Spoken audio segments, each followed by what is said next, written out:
Olá, turma. Bom, gente, nesse encontro da aula de hoje, nós vamos trabalhar sobre a população brasileira, né? No capítulo 6. Vocês podem estar acompanhando pelo livro, não é isso? E aí nós vamos debater os temas estrutura etária brasileira, o Brasil envelhece e a nova realidade familiar brasileira. Vocês podem ter percebido aí pelo roteiro e a escola determinou uma dinâmica diferente nesse mês. Não é isso? Uma semana, nessa primeira semana, nós vamos ter a explanação do conteúdo.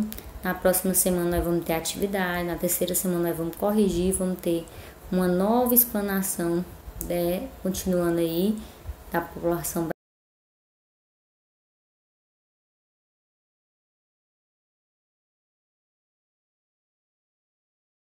brasileira. Caso vocês não entendam, a gente pode estar fazendo um contato através da sala, né, e das videochamadas, tá bom? Então, para a gente começar falando de população brasileira, eu trouxe aqui para vocês o mapa do Brasil, não é isso? Todos vocês lembram, né, que nós temos aí 26 estados e o Distrito Federal. Tá aí de verde a região norte, de vermelho a nossa região, a nordeste, de amarelo a região mais desenvolvida, mais industrializada, a região sudeste. De roxo nós temos a região sul e de laranja nós temos a região centro-oeste, certo? Então, para a gente falar de crescimento e distribuição brasileira, a gente precisa citar alguns dados. Por exemplo, que o Brasil é um país, né, dentre os mais populosos do mundo. Cerca de 84% de seus habitantes também vivem em cidades. Lembrando que antigamente não era assim, né? Mas teve a transformação, né, do campo para a cidade, justamente por conta da necessidade que as pessoas têm, né, com o trabalho.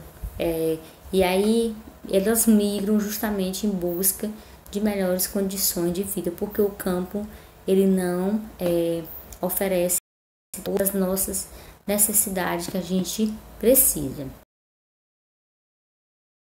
A distribuição, a gente percebe que a distribuição do Brasil ela é irregular, tá bom?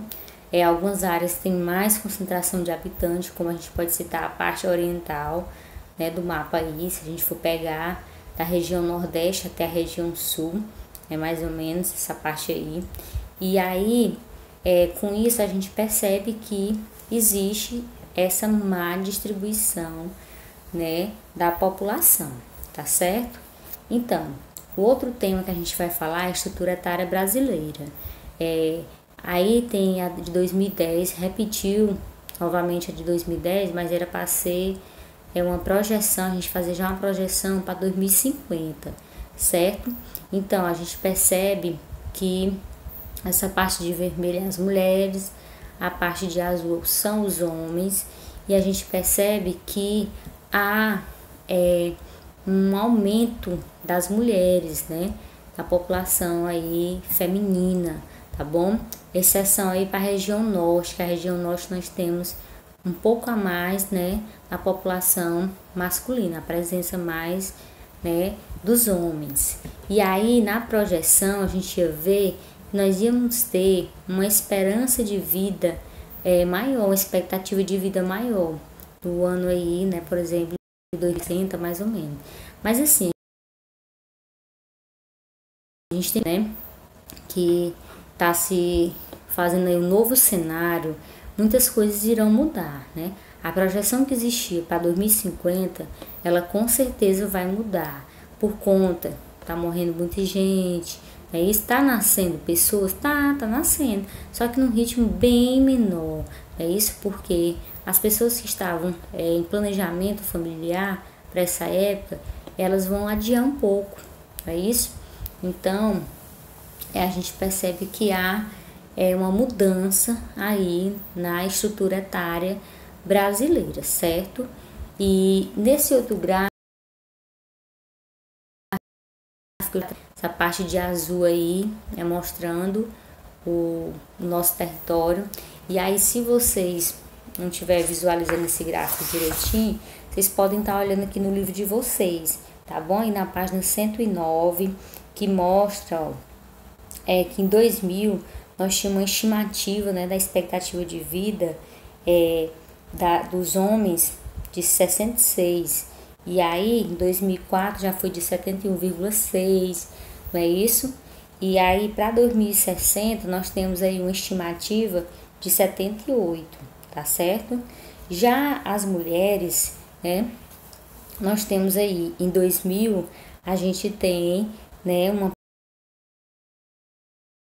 9, em 2014 já faz de aumentar um pouquinho, aliás, 72,4.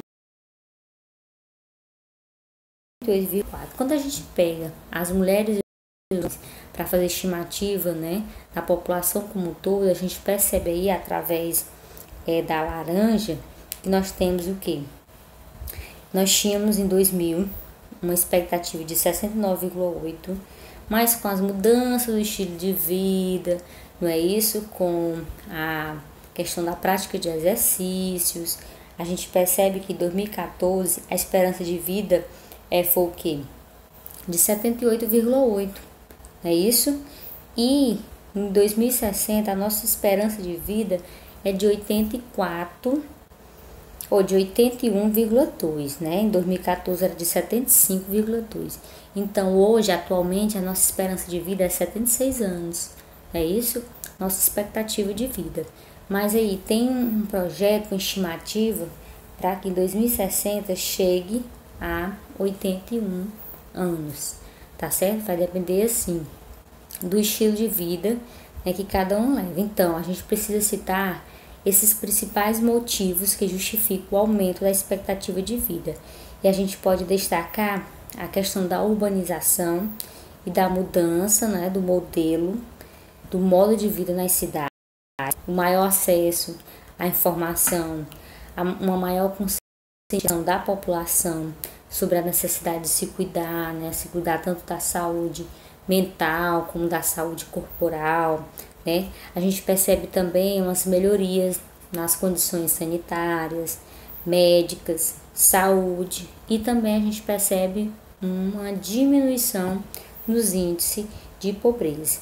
Então, vale ressaltar que há ainda, né, muito que melhorar na qualidade de vida, não é isso? Mas com essa nova mudança que aconteceu aí, né, dos anos de 2000 para cá, a gente já percebe uma maior esperança de vida, tá bom? Nesse outro gráfico, né, já tá aí, ó, o que eu comentei, tá também aí no livro de vocês, né, na página 109, como a gente pode ver.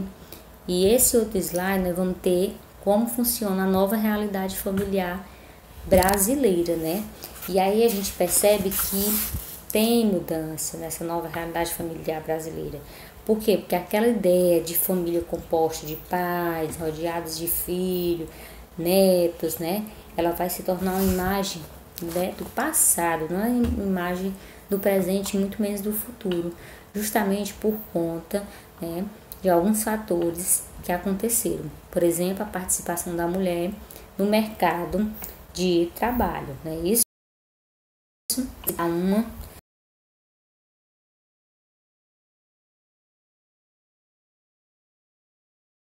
a gente pode estar citando a questão da queda da fecundidade, que a gente viu lá naquele outro gráfico. Antigamente as mulheres tinham bastante filho, hoje em dia a taxa de fecundidade diminuiu, a média por casal é de 1,7, não é isso? Então, com isso a gente vai perceber que vai entrar um novo cenário familiar brasileiro. Também a questão do crescente número de pais divorciados, né? A diversidade sexual dos pais, né? Temos alguns héteros e alguns homossexuais.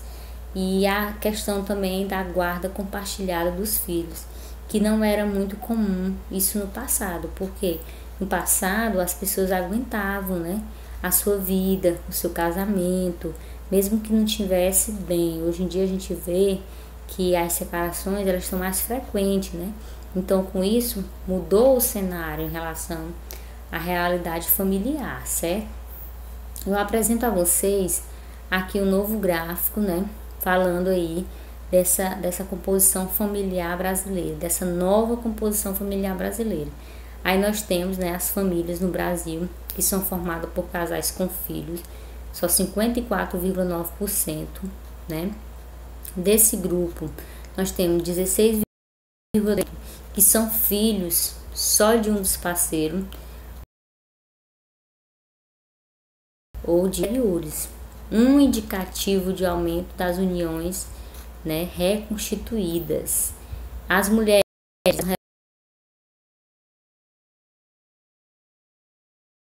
em 62,7% dos lares o rendimento dessa ajuda no sustento da casa. Então, mudou, né, o cenário. Elas têm cada vez menos filhos, né, como a gente já falou, da taxa de fecundidade. E aí, é em torno de 1,9, 1,7 por mulher, não chegando nem a 2 filhos. E engravidam mais tarde, né, isso a média aí, por conta que elas vão, a mulher vai se ocupar mais no mercado de trabalho, está conquistando seus objetivos, está estudando, né, trabalhando. Então a média aí é só de quase 27 anos de idade a começar a ter, né, seus filhos, e que no caso não chega a nem 2 filhos, né. Bom, gente, aqui foi um pouquinho, né, da explicação dos nossos temas. Eu peço que vocês leiam o conteúdo, tá certo? Se tiver alguma dúvida, a gente vai debater. Eu deixo aqui o meu abraço, beijo e até mais. E uma boa tarde, bons estudos.